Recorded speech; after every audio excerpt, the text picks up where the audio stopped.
Hi, folks. You are watching and listening to Sipping Off the Cuff on Tequila Aficionado Media, all of our channels and networks. I'm Mike Morales here in soggy Southern California. That gentleman out there is. Hi, everyone. I'm Felipe, and I'm in a dank, dark Canooden in the back end of Essex, England. In the back end. That's what I tell. Yeah. That's what I tell people that I'm in the armpit of the San Gabriel Valley here. I very nearly said something else. Folks, we have been really enjoying ourselves with Mis Amigos, Tequila Liqueur. Now, this one, there's a big need for this right now. The most liqueur that people have been enjoying has been coffee tequila liqueur. Now, there is a big need for this now because ever since Patron stopped making XO, I don't know why that was so popular, because it was one of the most horrendous. It tasted like bottom of the pot coffee. You know how when you go to your favorite convenience store and you go get coffee because you just need it. If you put it in instant coffee, it actually managed to make it taste worse. Right. If you had your druthers between bottom of the pot at 7-Eleven here in the US or, instant, go to UBAN, go get your instant, because that bottom of the pot. And so a lot of liqueurs were, that way. And for years, XO was, I don't know why, the standard when you had better ones. I know that Avion makes a great espresso one. There's Bailey's, of course, which is not tequila, but so there's been a few around. But now that Patron stopped making theirs, there's a big vacuum, and people have rushed to try and fill it. So Mis Amigos is out of the UK, that they are technically soft launching in the United States. And this is not a screw top. This is an actual cork. So I was just checking. This one's 25%. Bob. God, I hope so. Oh my God, what a nose. Oh, that's just like fresh roasted to me, man. Wow. They're not kidding. You can smell ground beans there. Yeah. This smells like whenever you walk into a coffee place and they grind their own. I remember walking into coffee shops years ago when I was a kid in Palm Springs. It was a big deal to go to the mall because it was so hot, and the mall was the only place with air conditioning. And you walk into the local coffee place and they grind their own coffee, and the bean smell was just enough. That's what this smells like. This smells like ground beans. Yeah. Oh, I'm ready. I'm gonna pour mine. I didn't tell everybody on the podcast what I was pouring mine in. I'm using I'm using Riedel glasses, and Felipe is using he's just using a rocks glass, which is generally how you make. Oh, wow, look at the color on that. That's beautiful looking, isn't it? Look at that color. Holy, that looks like a pot of coffee. Oh, well, by the way, for those of you who are not coffee enthusiasts, and I will say, if you're a tequila nut, the only thing that they are more enthusiastic about than their tequila is their coffee. I used to sell coffee, and so one of our instructor, our guy that our expert that worked in a company, was a coffee cupper. I believe that's what they're called. So he's a certified coffee cupper. Did you know? A lot of people don't know how coffee is made. Coffee is a fruit first, and it is a cherry. And if it's roasted and harvested correctly, and you get the right process, when you brew a cup of coffee, it turns back into its cherry color. Okay, this looks like a lightly brewed cup of coffee, or maybe a heavily brewed tea. And that's exactly the color it should be. Not this deep. This is not supposed to look like 10W30. Okay, like motor oil. It's not supposed to look like that. It's supposed to look like this. Wow, it smells beautiful. I mean, yeah. How do you have your coffee? I drink mine black. Black usually. Every once in a while, I'll put in some cream, but usually it's got to be from certain regions. Of course, there's always Bustelos to me, which is like my standard for really. It makes great, believe it or not, it makes great espresso as well. But there are other ones out there that I'm discovering, and I'm always discovering new. You know, coffee from Ethiopia or coffee from Hawaii, and whether it's cut or not, with another type of pure Colombian coffee, is some of the greatest coffee in the world. So what this is supposedly the owners are using all natural ingredients. So the coffee is coming from Mexico, correct? Yes. Yeah. Now I've had coffee from Mexico. I've had coffee from Chiapas, which is, remember I told you when you and I did the rum, and Yes. we did all those were coming from that area there. And I said their coffee is very earthy, but this is more fruity and more of the roast that I'm getting instead of the deep earth that I got in their coffee from Chiapas, which is excellent coffee, by the way. There might be a hint of alcohol on the nose, but it's just beautiful smelling. Yeah, there's a bit of sweetness too that you would expect with a coffee liqueur. Yeah. Oh, you already took a sip. That's not fair. I've not yet. Oh, okay. I say we go now. Before you start accusing me of anything. Who told you? Who told you you could drink first? Oh, we got it. Let's dive in. Let's do this. Oh. More tequila. Well, there's none of that cream to cover it up, is there, with the tequila, as with the other liqueurs? Yeah, what I like about this one is I think it's more balanced. I think there's a balance of alcohol and the balance of coffee. What do you think? You tell me.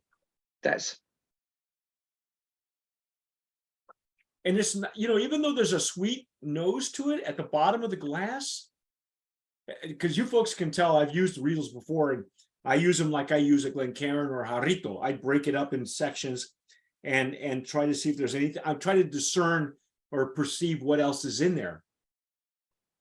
And at the bottom of this glass, of this Riedel glass, that's generally for tequila, I got a hint of sweetness, but not on the palate. It drops out like that. It's like a gossamer sheet. It comes out, and the coffee just comes away. Like if I've got a good handlebar going on, it would be right there. You go, like that, and then you're left with this tequila. Yeah. On the tongue. And you breathe out, you've got this kind of like backwash of just cold coffee, like a chilled coffee. Cold coffee. Now that's a thing though. As a matter of fact, our managing partner, Lisa Peach, I guess, cold coffee, cold pressed is a big deal. I never was, I was never one for cold pressed coffee or cold coffee, but she got me started on that, and with, Dunkin' Donuts, and then experimenting with our own. And that's exactly what this would be refreshing in the summer. If you're into like cold coffee for summer, this would be great on ice or chilled for sure. Yeah, I'm thinking I would probably put this in coffee. But then I'm not a big fan of drinking a cold cup of coffee. But you get used to it. You get used to it. This might be your bridge. Well, I have this bottle and a summer coming up. Well, there you go. Here it is. I'll drink to that.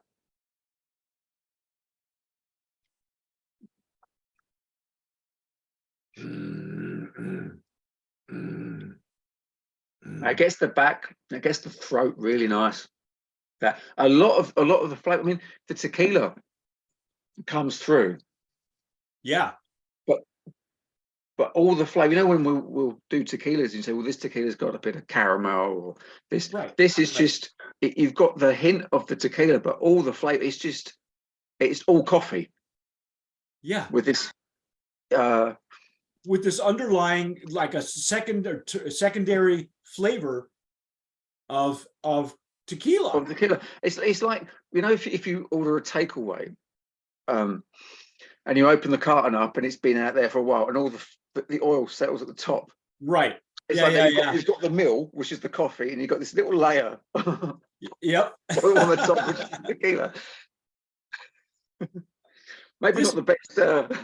What I love is it doesn't look like motor oil.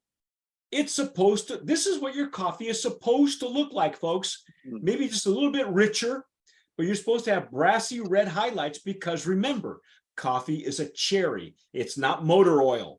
It's not supposed to look like 10W30. Now, the ones that are made with espresso, like Avión, will be generally a bit darker, but it shouldn't be bitter. And XO for years was just bitter. It was bad. Even if you put it in your coffee, it was just bitter. And it was never one of my favorites. I don't know why people loved it so much, because salespeople at Patron were giving it away. It was like, that's why they loved it. Yeah, well, they flooded the market with it. I didn't over here in the UK. It was basically Patron. That was it. For coffee, you couldn't get anything else. Nothing else would, you couldn't get Starbucks, because I know they make a coffee liqueur, but they don't make it, and there are other coffee liqueurs like Tia Maria. There's a Kahlua, but Kahlua is like a Kahlua. Yeah, Kahlua is that bitter coffee with vodka and or a neutral grain spirit, whatever they're using as their base alcohol. But and the smell as it opens up, Felipe, this is you can use in a Riedel. I do like the smell of coffee, and this is a good one. There's only been one other one that I've had, and I had it with Eric. It was a whole line of 7 expressions of tequila and mezcal, and they had one of the best coffee liqueurs I've ever had. I still have some. I hoarded it from myself because I've never been able to get one that's as good. Now I understand there's a couple other ones that are in the works right now in the U.S. We're in Mexico, coming to the U.S. But I got to tell you, man, that's outstanding right there. Coffee liqueur. Holy cats. Brand of promise nominee. There's no sweetness in it. There's not sweetness as in there's sickly sweet, or it's not like coffee with sugar, is it, or anything? It's, no. Whatever sweetness there is just a product of the coffee and the tequila. Right. Now again, it's completely fresh tasted. Yeah, like they just brewed it, right? Like a cold brew coffee. That's what it comes across as. The thing is that if you're brewing coffee, I was to come around and you're brewing it, you've got the coffee on. But if I smelt that, it'd be, what's that? Because there's just that underlying hint of the tequila, the alcohol in it. It's really, really good. Outstanding. It's outstanding. I'm impressed. Let me read a little bit of what. So this is 25 ABV, 25%. So it's a little bit higher, generally. This is a 70 CLs. I'm not even going to try to convert that. The name of the company is GI Spirits Group in the UK. They have a website called drinkaware.co.uk. No, that's the government one, to make sure. Oh, that's the government one? Okay. Yeah. Well, see, I'm glad that's okay. I need a translator. I need this. Philippe is my UK translator. Okay. So ignore that. Ignore that. And it also says Hecho in Mexico and the UK. Well, it's Hecho in Mexico. The guys have to fix that, okay? Because I never noticed that. But I didn't know. But it's outstanding. I'm so impressed. Now, as I told you, the ingredients are coming all from Mexico, except for the strawberry one, where the strawberries were coming from the UK. This one doesn't say it has dairy in it, so I'll believe that because it's not a coffee cream. No. Not like the original one that we had, the chocolate and cream, or strawberry and cream as well. So it's Mexican coffee. The tequila is coming from what's the number again? 1146. 1146, which is Casa Maestri. That's Destiladora del Valle. That's the full name, and then Casa Maestri is what they're known as commercially. And generally speaking, their blancos are all outstanding. I'm really impressed. I guess what they're doing is, I'm going to assume, and I think that they told you the same thing. This is a 100% agave tequila, but they are mixing this stuff. They're making this in the UK. So I would love to find out from these guys. I'm gonna hopefully I'll be able to get them on Open Bar. I want to find out how many times they went through these recipes, you know, before they decided this is what we want. And each one of these is completely different. It hits different. Because they've got one hell of a palette, because the 3 that we've done, they've nailed 3 out of 3. Yeah. There's not been a miss yet. So no, you know, because every once in a while you'll get one to have a line, and one of them doesn't just measure up. You know, whether it's a Blanco Repo and the Añejo kind of falls apart, or whatever. Whatever combo. And like I say, the one that we had was called Encantadora. All 7 different expressions were home runs, all of them, and they disappeared. We can't find them. I don't know what happened to them. But anyway, regardless, each one of these, now show people on camera. They have one more expression that I did not receive, and I got a bone to pick with those guys. Chocolate and lime. And lime. It's even Mexican lime as well. So. And we all know the Mexican lime, or some people in the US can't get Mexican lime. They try Persian limes, you know. It's like some of the folks in the UK will go for like Meyer lemon instead of. I have huge lemons in my backyard behind me, but they're not Meyer lemons, because these are like mutant lemons. They look like they're as big as like coconuts. They're huge, which is great for your liver, by the way. I'm so impressed with these guys. Mis Amigos, folks. If you are having them, if you've had them in the UK, anywhere in Europe where they're based, let us know what you're doing with it. Are you drinking it straight? Are you mixing it in a cocktail? This would make a great addition to like anything smoky, you know, with a mezcal floating on the top of a espresso martini. All those are so, you know, like I said, there's a big need for this right now, and it's hard to do correctly. I say this is, for me, this is only one of 2 now that have been right up there. I would hesitate to do a side-by-side with the other one that I have that I spoke about earlier, but outstanding stuff. I mean, I think they've done themselves proud. You know, I have spoken to them, and I spent a morning with them.